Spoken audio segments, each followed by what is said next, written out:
Hello Bacha Party, welcome to Science Bubble and today we are going to discuss the chapter 3, that is atom and molecules of your chemistry portion.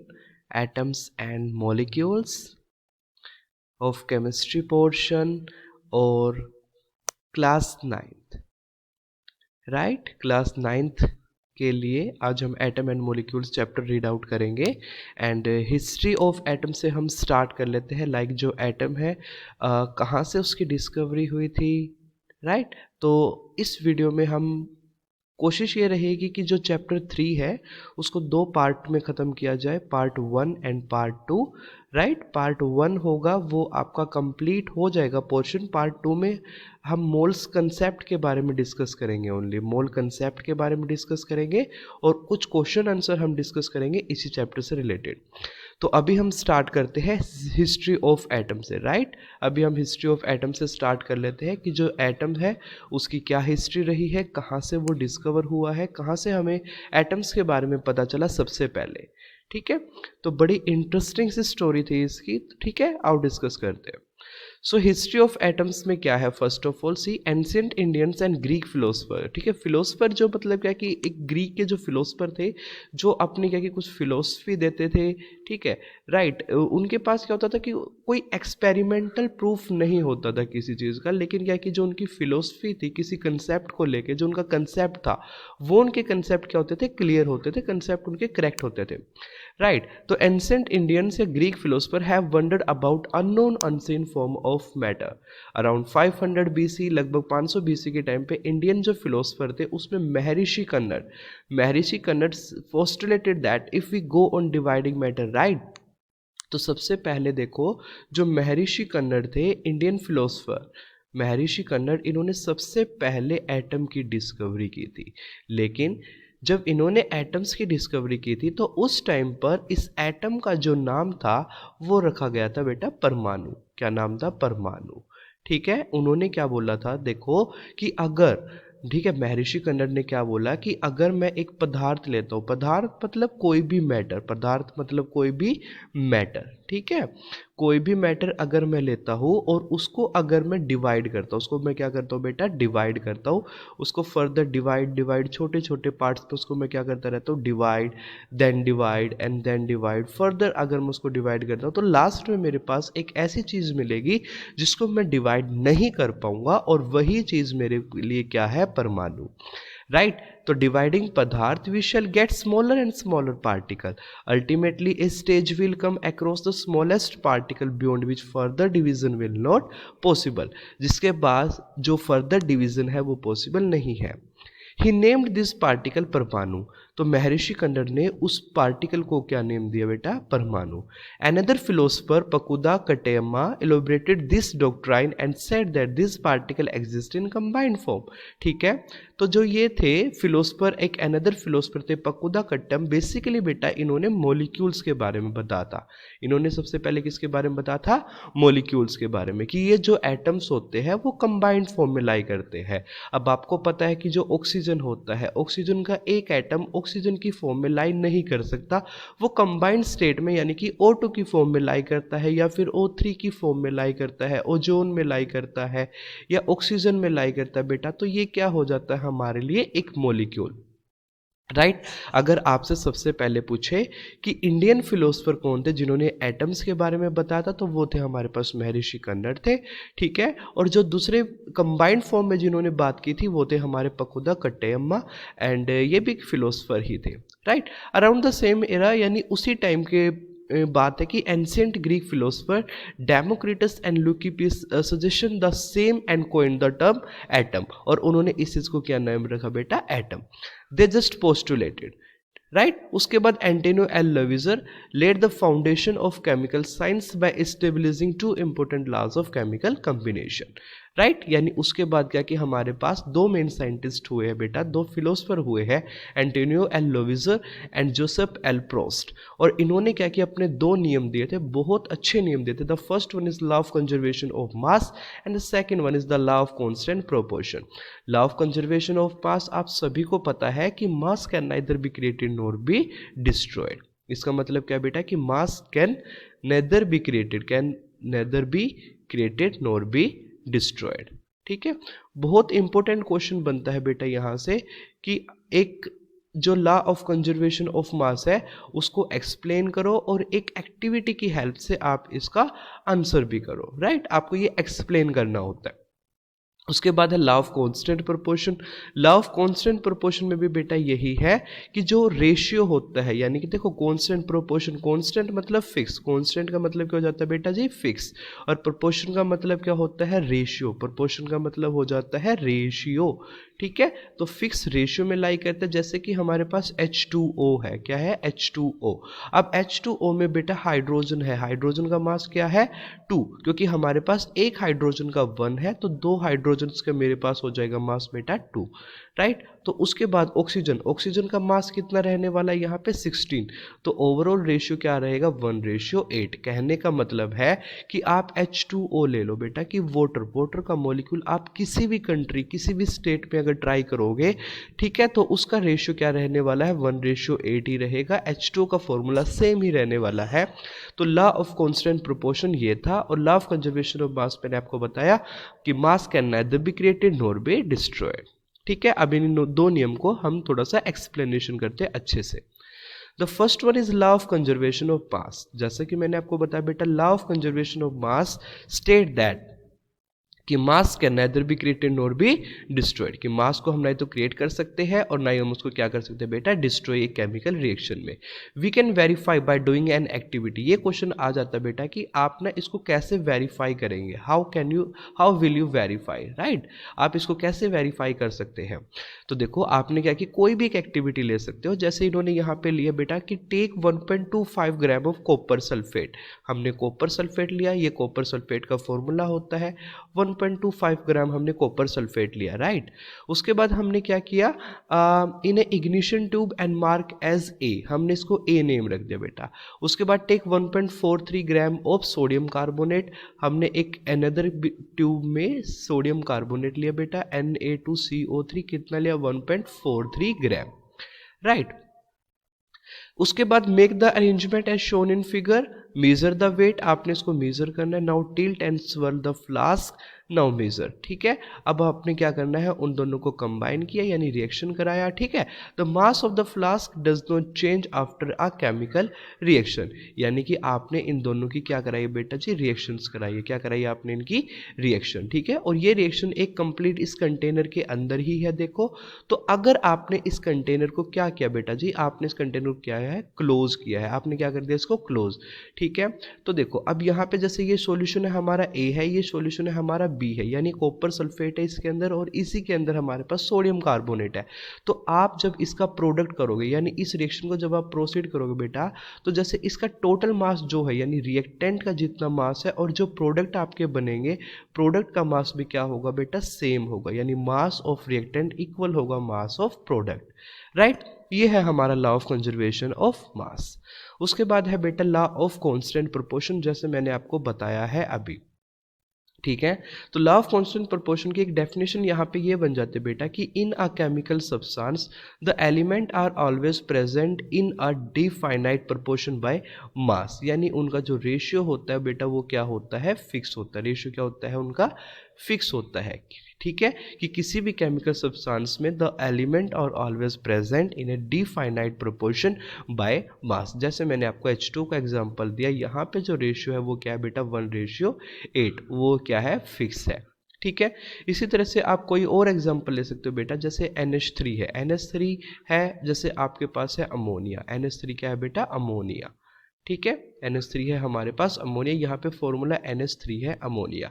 Right, अब nitrogen का मास कितना होता है बेटा, nitrogen का मास होता है 14, तो 14 रेशियो। हाइड्रोजन का मास कितना होता है, एक हाइड्रोजन का होता है 1, यहाँ पे 3 हाइड्रोजन हमें दिए गए हैं, तो 3 हाइड्रोजन का हो जाएगा यहाँ पे हमारे पास 3। राइट, 3 हाइड्रोजन का मेरे पास कितना हो जाएगा 3, तो 14:3 मेरा रेशियो बन जाता है फिक्स। तो आप अब दुनिया के किसी भी कॉर्नर पे जाओ, किसी भी कोने में जाओ बेटा, तो अमोनिया का फॉर्मूला जो रहने वाला है वो सेम रहेगा।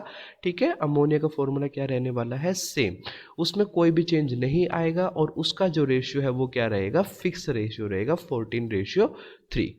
राइट, तो ये दो नियम थे, ये दो लॉ थे, law of constant proportion and the law of conservation of मास।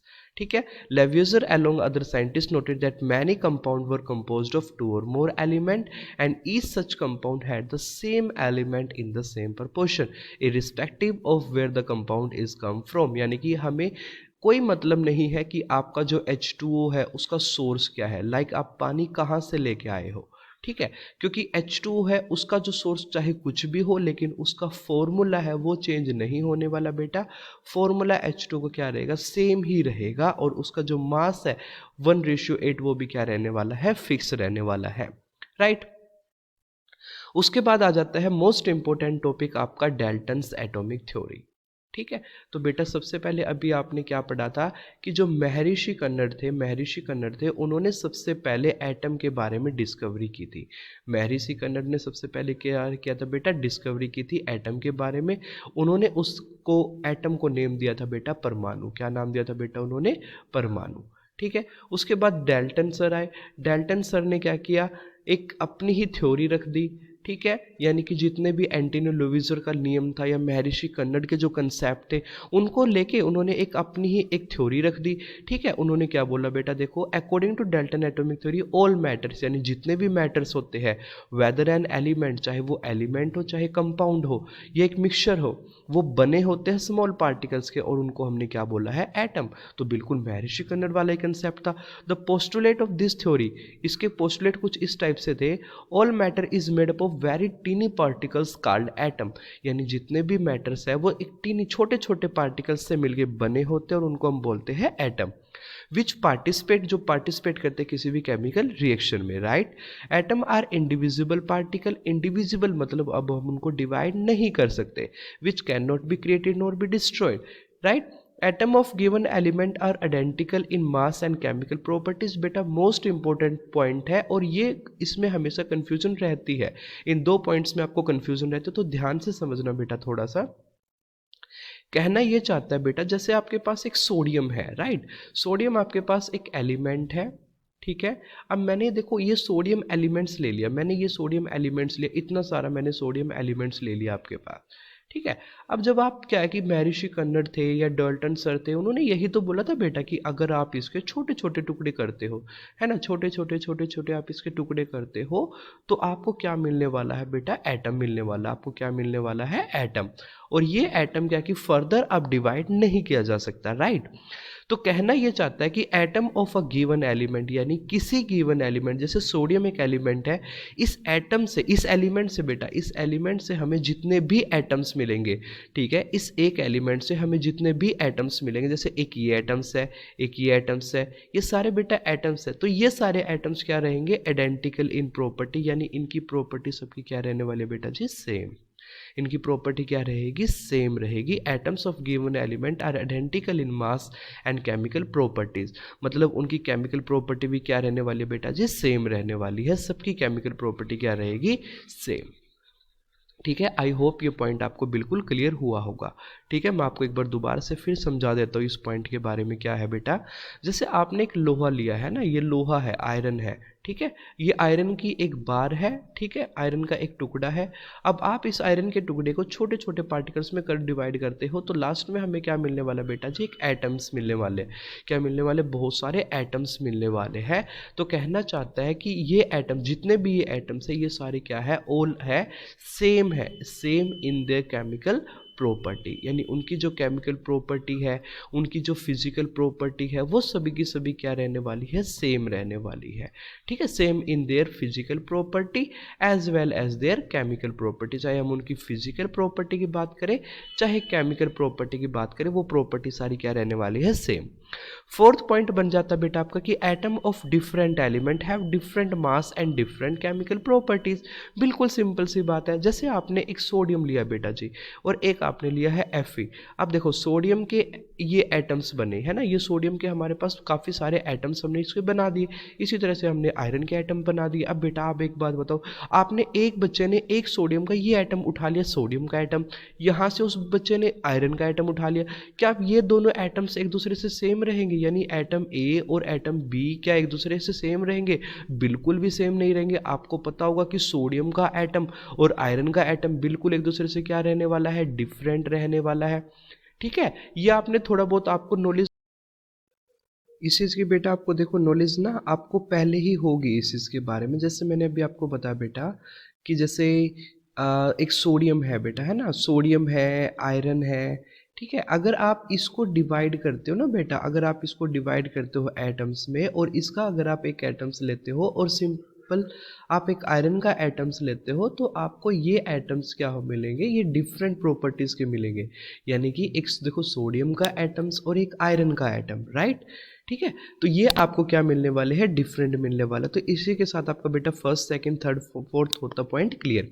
उसके बाद देखो फिफ्थ पॉइंट देखो बेटा, atom combines in a ratio of small whole number to form a compound. मैंने आपको बताया था अभी अभी कि जो एटम्स होते हैं वो कंबाइन करते हैं एक रेशियो में, ठीक है, एक स्मॉल वोल नंबर का रेशियो में टू फॉर्म करने के लिए कंपाउंड्स, है ना। जैसे क्या है कि हमारे पास H2 होता है ना, हाइड्रोजन्स होता है H2O। तो मतलब क्या कि देखो हाइड्रोजन से हाइड्रोजन्स के बेटा कितने एटम्स होते हैं? 2 एटम्स, है ना। और ऑक्सीजन का कितना एटम्स है? 1 एटम। तो यानी कि ये 2:1, ये रेशियो भी बेटा क्या रहता है? फिक्स रहता है। ये रेशियो भी क्या रहता है? फिक्स रहता है और एक कॉमन रेशियो होता है ये, ठीक है। क्या होता है? ये कॉमन रेशियो होता है। अब ऐसा नहीं है बेटा कि ये हाइड्रोजन और ऑक्सीजन है वो सिर्फ इसी रेशियो में कंबाइन करेंगे। देखो कंबाइन अलग अलग कर सकते हैं, 2:2 में भी कंबाइन कर सकते हैं, 2:2।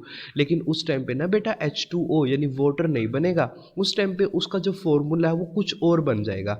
जैसे देखो क्या फॉर्मूला बनेगा? H2O2, तो ये बन जाएगा आपका हाइड्रोजन पर ऑक्साइड, तो वो एक अलग कंपाउंड होता है, राइट। तो एटम कंबाइन करते हैं एक रेशियो में, एक स्मॉल वोल नंबर्स में टू फॉर्म करने के लिए compounds. The relative number and kind of atom are constant in a given compound।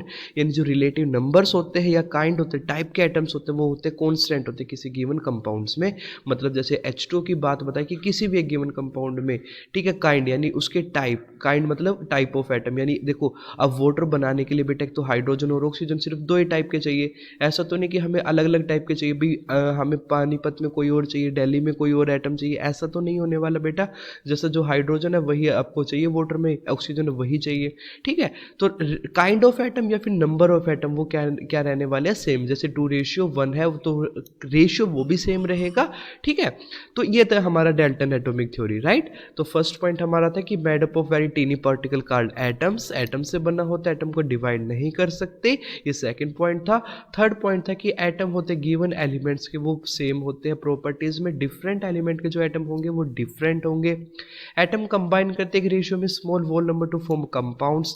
The relative number of given kind of atoms, kind of atom या नंबर ऑफ एटम्स वो क्या रहते हैं? Constant रहते हैं बेटा, ठीक है। तो आप इसका ना एक स्क्रीनशॉट ले सकते हो और डाल्टन एटॉमिक थ्योरी के अगर आपसे कोई पॉइंट पूछता है एग्जामिनर तो आप ये पॉइंट्स आप लिख सकते हो, मेंशन कर सकते हो, राइट। उसी के साथ चलते अब हम अपनी नेक्स्ट स्लाइड्स पे, ठीक है। देखो अब उसके बाद बात आ जाती है बेटा कि जो आपका एटम्स है वो कितना बड़ा है ना, हाउ बिग्स आर एटम, कि एटम्स के बारे में अभी हमने डिस्कस किया कि एटम एक ऐसी चीज़ है जिसको हम फर्दर डिवाइड नहीं कर सकते, ठीक है। और इसको हम ना बेटा इतना ज़्यादा स्मॉल है कि हम इसको अपनी नेक्ड आई के साथ देख ही नहीं सकते, है ना। इतना ज़्यादा स्मॉल है कि हम इसको नेक्ड आई के साथ नहीं देख सकते, कैन नॉट सी, ठीक है। तो देखो the atom is about 10⁻⁻10 metre in size. कितना साइज होता है बेटा? 10⁻⁻10 मीटर इन साइज होता है। अगर हम मीटर की बात करें तो 10⁻⁻10 मीटर। अगर हम सेंटीमीटर की बात करते हैं तो बेटा 10⁻⁻8 सेंटीमीटर, ठीक है। ये जो -10 की पावर -10 होता है ना बेटा, देखो 10 की पावर -10 इसका मतलब हो जाता है 1/10 की पावर, यानी कि इसके बाद क्या कि 1 के बाद 10 जीरोस और, राइट। आप समझो इस चीज़ को, ठीक है। तो ये मतलब है कि काफ़ी बड़ी वैल्यूज़ हो जाती है ना। 10 के बाद 1 2 3 4 5 6 7 8 9 10, ठीक है। तो इतनी बड़ी वैल्यू, एक बिगर वैल्यू हो जाती है। देखो 1 को अगर मैं इतनी सारी जीरो के साथ डिवाइड करता हूँ देखो कहाँ आएगा? 0.000, क्या पता क्या वैल्यूज़ आएगी, है ना बेटा। तो कहते हैं कि बहुत ज़्यादा स्मॉल होते हैं। क्या होता है? बहुत ज़्यादा स्मॉल। 1 2 3 4 5 6 7 8 9 10 कहते हैं कि बहुत ज़्यादा स्मॉल वैल्यू होती है ना। तो ये वैल्यू क्या होती है, स्मॉल होते हैं, 10⁻⁻10 होता है बेटा मीटर में, आपको ये इतना याद रखना है।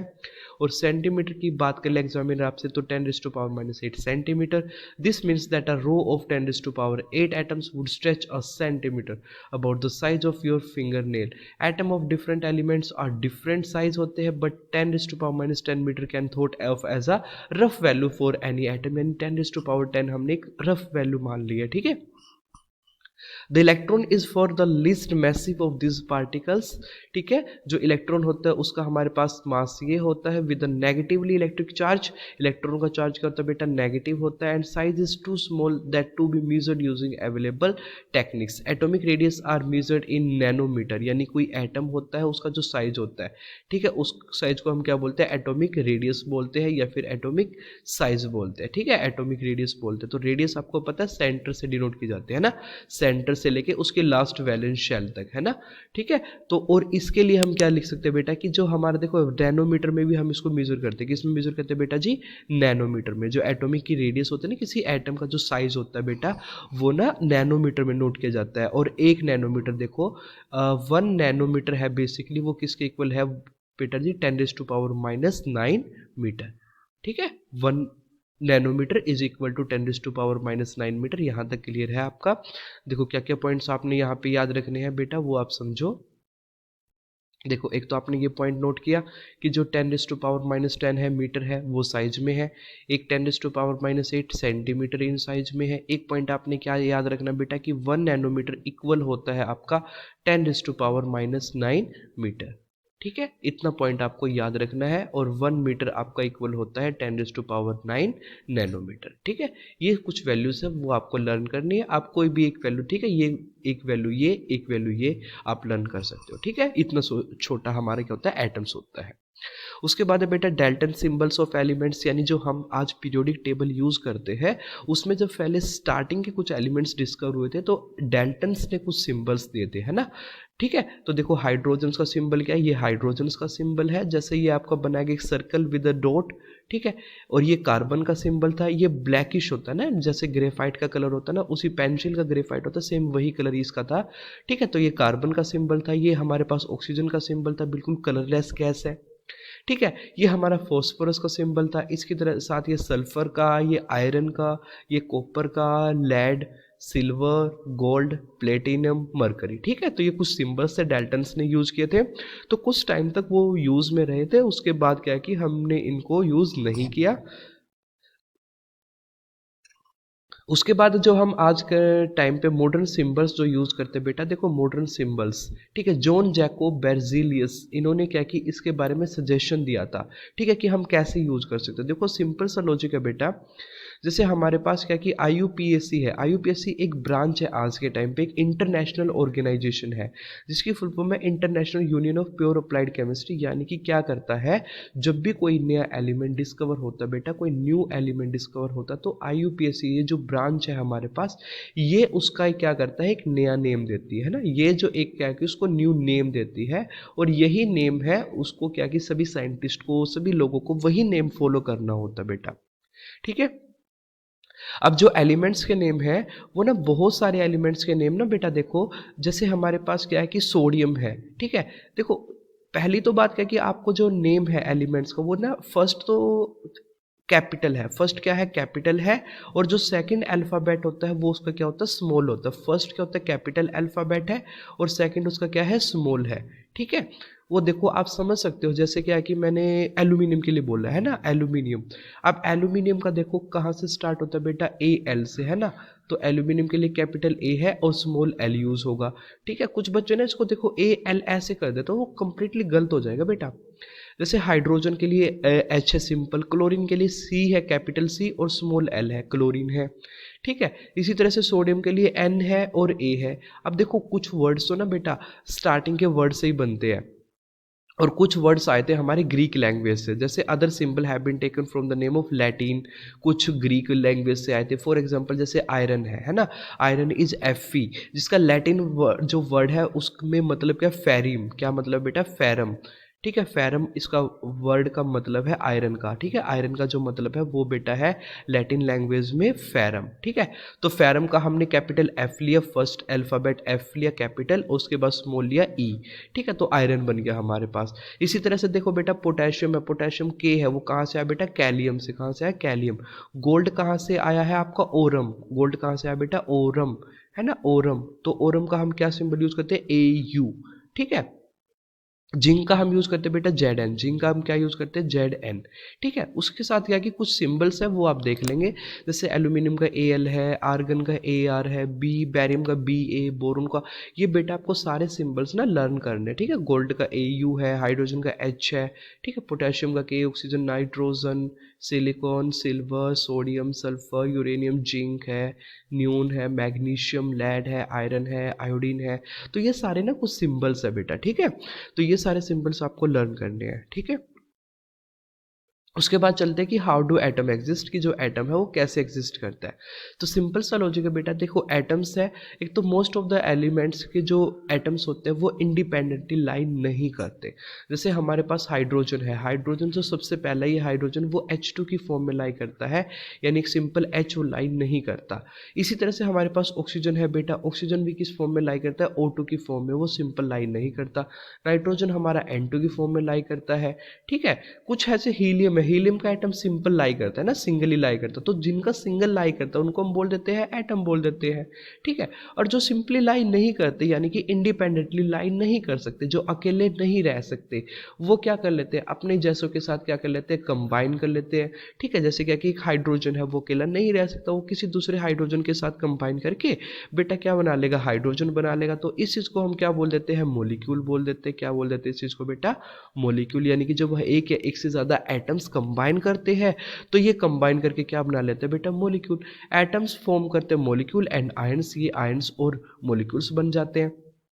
These molecules or ion aggregate in large number to form the matter that we can see, feel और touch। जैसे क्या है कि अब मेरे पास देखो बेटा, अब हाइड्रोजन है ना, हाइड्रोजन प्लस हाइड्रोजन ने कंबाइन किया, क्या बना बेटा, H2, है ना, हाइड्रोजन। अब हाइड्रोजन है ऑक्सीजन के साथ कंबाइन करता है, किसके साथ कंबाइन करता है बेटा, ऑक्सीजन। तो ये क्या बनाता है हमारे पास, वाटर मॉलिक्यूल बनाता है। तो वाटर मॉलिक्यूल को हम क्या कर सकते हैं बेटा जी, टच भी कर सकते हैं, क्या कर सकते हैं उसको, टच कर सकते हैं, फील भी कर सकते हैं, ठीक है, उसको देख भी सकते हैं, राइट। तो एटम कंबाइन करके आपके पास क्या बनाते हैं, मॉलिक्यूल्स बनाते हैं। तो समझो बेटा मॉलिक्यूल्स क्या, कि मॉलिक्यूल्स इन जनरल और ग्रुप और डोफर टू और मोर एटम्स, है ना, दो या दो से ज़्यादा एटम्स का हमारे पास क्या होता है, ग्रुप होता है, that are chemically bound together, that is tightly held together by attractive force, एक अट्रैक्टिव फोर्स के साथ कनेक्ट होता है बेटा। उसके बाद a molecule can be defined as the smallest particle of an element और ए कंपाउंड। एक बात समझना बेटा जी, जैसे आपके पास ना एक एलिमेंट्स होते हैं, क्या होते हैं, एलिमेंट्स, ठीक है, और एक होता है कंपाउंड, क्या होता है बेटा, कंपाउंड।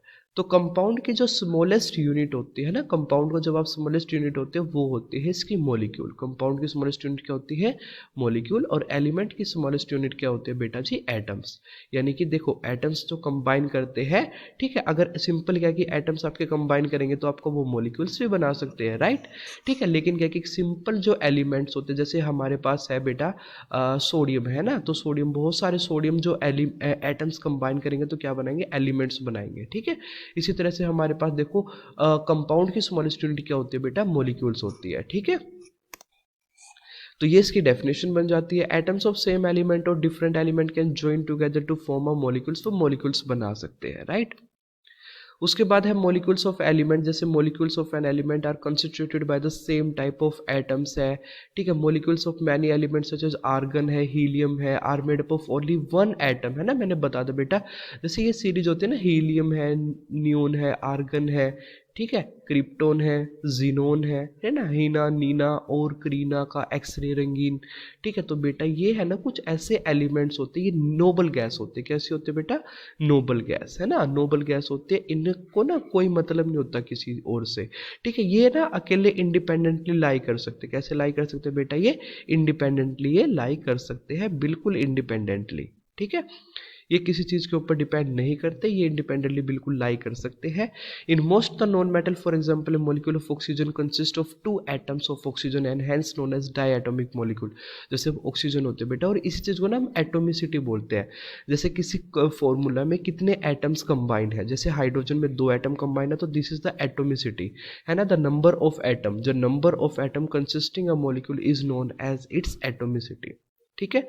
नाइट्रोजन में क्या कि 2 नाइट्रोजन है हमारे पास तो 2 इसकी एटोमिसिटी, इसी तरह से ऑक्सीजन के 2 एटम है। ठीक है। उसके बाद देखो ये बेटा रेशियो है, जैसे वाटर का रेशियो क्या है कि मैंने आपको बताया था 1:8 होता है। अमोनिया NH3 क्या है, अमोनिया का NH3। ठीक है। NH3 नाइट्रोजन का कितना होता है बेटा 14, तो हाइड्रोजन का 1 हाइड्रोजन का 1 और 3 हाइड्रोजन का 3। ठीक है, तो 14:3।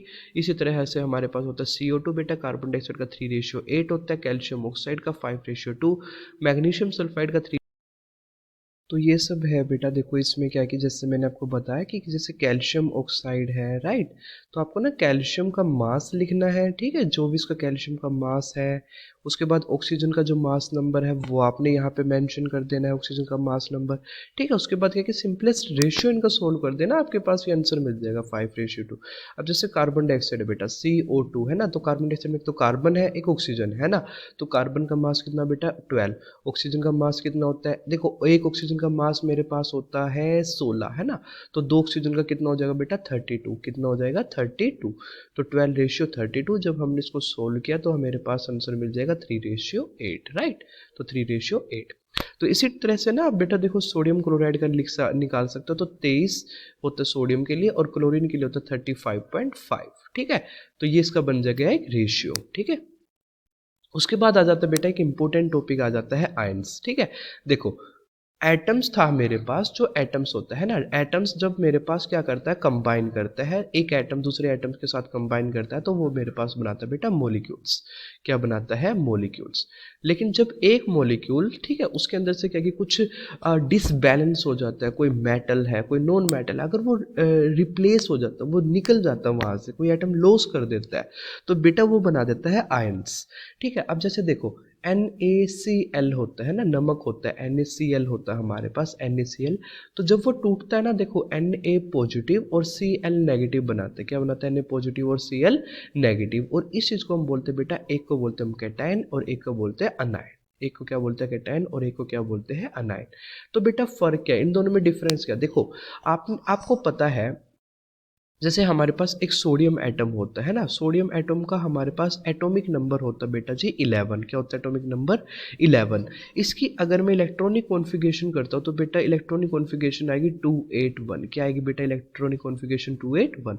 वैसे होता ये है, देखो अब ये स्टेबल होने के लिए क्या करता है बेटा, एक इलेक्ट्रॉन का लॉस कर देता है, तो ये बन जाता है आपका 2 और 8। क्या बन जाता है 2 और 8 आफ्टर लूजिंग द 1 इलेक्ट्रॉन। ठीक है, तो इसके पास देखो बेटा 11 इसके पास इलेक्ट्रॉन है, 11 इसके पास क्या है, इलेक्ट्रॉन है, तो 11 इसके पास प्रोटॉन भी रहेंगे। अब देखो 11 प्रोटॉन और 11 इलेक्ट्रॉन है ना, जब जितने नेगेटिव चीज़ें हैं उतनी ही पॉजिटिव चीज़ है। अब उसने अगर बेटा एक इलेक्ट्रॉन लॉस कर दिया, क्या कर दिया, एक इलेक्ट्रॉन लॉस कर दिया है ना, तो उसके पास बन जाते हैं 10 इलेक्ट्रॉन, और उसके पास प्रोटॉन कितने हैं, 11 के 11 प्रोटॉन है, उसने प्रोटॉन तो चेंज नहीं किए। तो बेटा 10 इलेक्ट्रॉन 10 प्रोटॉन को न्यूट्रल कर देंगे, तो एक प्रोटॉन तो फिर भी एक्स्ट्रा है ना बेटा, तो इसके ऊपर पॉजिटिव चार्ज आ जाएगा सोडियम के ऊपर, तो इसको हम बोलते हैं Na पॉजिटिव, जो कि क्या बन जाता है हमारे लिए, कैटायन बन जाता है। क्या बन जाता है, कैटायन। दोबारा से समझो, मैं आपको दोबारा समझाता हूँ। देखो बेटा हमारे पास होता है सोडियम, क्या होता है, सोडियम। सोडियम का एटॉमिक नंबर होता है हमारे पास 11, जिसके बाद इसकी जो इलेक्ट्रॉनिक कॉन्फ़िगरेशन होते हैं वो होते हैं 281। अब ये स्टेबल होने के लिए, देखो ये बोहर्स ने बोला था, हमारे पास जो नील बोहर साइंटिस्ट थे ना, उन्होंने बोला था कि जो एटम्स होता है ना वो कंबाइन करता है, जब वो क्या करता है आउटर मोस्ट में 8 इलेक्ट्रॉन बनाने की कोशिश करता है। कितने इलेक्ट्रॉन बनाने की कोशिश करता है बेटा, 8। देखो अब इसके पास 281 है, या तो ये अपना एक इलेक्ट्रॉन क्या कर दे बेटा, लॉस कर दे, या तो अपना क्या कर दे, एक इलेक्ट्रॉन का लॉस कर दे, है ना, या फिर क्या कर ले, गेन कर ले। कितने इलेक्ट्रॉन का गेन कर सकता है ये, 7 इलेक्ट्रॉन का गेन कर ले। तो 7 इलेक्ट्रॉन का गेन कर ले तो तब भी इसके पास क्या बन जाएगा बेटा, 8 बन जाएगा, यानी कि 288 बन जाएगा। क्या बन जाएगा, 288। और एक इलेक्ट्रॉन का लॉस कर दे तो क्या बनेगा बेटा, 28 बन जाएगा। तो देखो यहाँ भी स्टेबल है, यहाँ भी स्टेबल है, लेकिन क्या कि 7 इलेक्ट्रॉन का गेन करना थोड़ा सा इसके लिए क्या हो जाता है, डिफिकल्ट। क्योंकि उस टास्क को करने के लिए बेटा क्या चाहिए, एनर्जी ज़्यादा चाहिए, है ना। देखो अब क्या कि तो आपको एक काम करना है, एक आपको 7 काम करना है, तो आप भी एक ही वाला पसंद करोगे ना बेटा, ठीक है। तो ऐसा ही इनके साथ होता है कि जब ये स्टेबल होने की कोशिश करते हैं तो जो सिंपल जो टास्क होता है वो चूज करते हैं, राइट। तो इसके अकॉर्डिंग ये क्या बना लेते हैं, आयंस बना लेते हैं। तो देखो जब हमारे पास कोई भी सोडियम या फिर कोई एटम, कोई भी एनी एटम है, जब वो इलेक्ट्रॉन का क्या करता है बेटा, लॉस करता है, क्या करता है, इलेक्ट्रॉन का लॉस, तो उसके ऊपर चार्ज आ जाता है पॉजिटिव। क्या चार्ज आता है बेटा, पॉजिटिव। आप ये समझ सकते हो कि जैसे हम इंसान है या फिर कोई एटम ही है बेटा, अगर वो अपने अंदर से नेगेटिव चीज, ठीक है, नेगेटिव जो चार्ज है उसको क्या कर दे, बाहर कर दे, नेगेटिव चीज को क्या कर दे, बाहर, ठीक है, यानी कि उसने इलेक्ट्रॉन को क्या कर दिया बेटा, लॉस। तो नेगेटिव चीज को जो वो बाहर कर देता है तो वो बन जाता है पॉजिटिव। कैसा बन जाता है, पॉजिटिव। इसी तरह से देखो जो सोडियम था, सोडियम ने क्या कर दिया बेटा, एक इलेक्ट्रॉन को लॉस कर दिया, यानी उसने एक इलेक्ट्रॉन, एक नेगेटिव चीज को क्या कर दिया, बाहर, एक नेगेटिव चीज को बाहर कर दिया, तो उसके ऊपर क्या बन गया, पॉजिटिव। इसी तरह से बेटा वो इलेक्ट्रॉन, अब क्लोरीन ने क्या लिया, एक्सेप्ट कर लिया बेटा, वही इलेक्ट्रॉन क्लोरीन ने क्या किया, एक्सेप्ट कर लिया, तो क्लोरीन कैसा बन गया, नेगेटिव बन गया, ठीक है। तो ठीक है, तो राइट, तो आयंस कैन बी नेगेटिवली और positive charge. In negatively charge ion is called the अनायन। तो नेगेटिवली को हम क्या बोलते हैं, अनायन, एंड पॉजिटिव को हम बोलते हैं कैटायन, ठीक है। NaCl होता है हमारे पास constitute of the positively charge particle of sodium Na positive and negatively charge particle of Cl negative.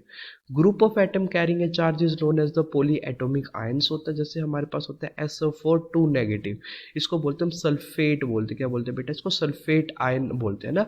Sulphate और अनायन होता है, क्या होता है, ये अनायन है ना, नेगेटिव चार्ज होता है, सल्फेट अनायन होता है, राइट। इसके ऊपर 2 नेगेटिव चार्ज होता है।